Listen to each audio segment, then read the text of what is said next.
Question number 4, Marama Fox. Whawhetai lava e te mana whakawā. My question is to the Minister of Local Government.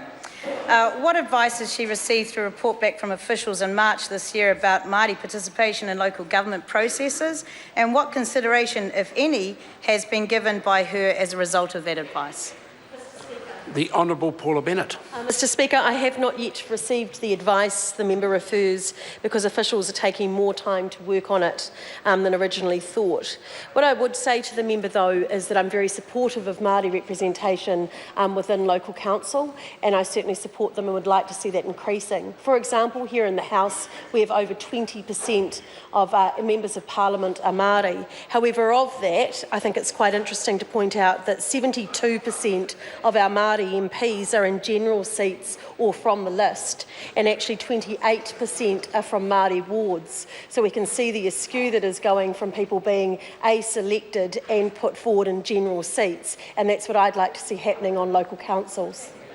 Supplementary. Supplementary question, Marama Fox. While we celebrate the Te Arawa partnership proposal and the decision that was made in Rotorua, what is the Minister prepared to do to remove unfair provisions of current legislation that allows for the establishment of Māori wards on local councils to be overturned by referendum, given this discriminatory legislation only applies to Māori representation as witnessed by the result in New Plymouth? Mr Speaker. Honourable Paula Bennett. While I respect that that's the member's stance, it's actually not mine. So I don't think that it's unfair that people have their say and that there is a referendum.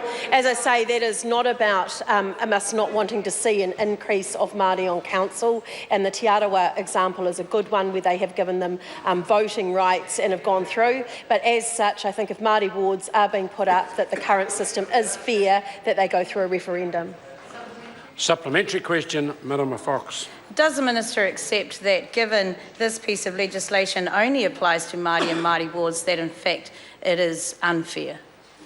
Mr Speaker. Honourable Paula Bennett. Other groups that are set up are very different than what is proposed for Māori wards.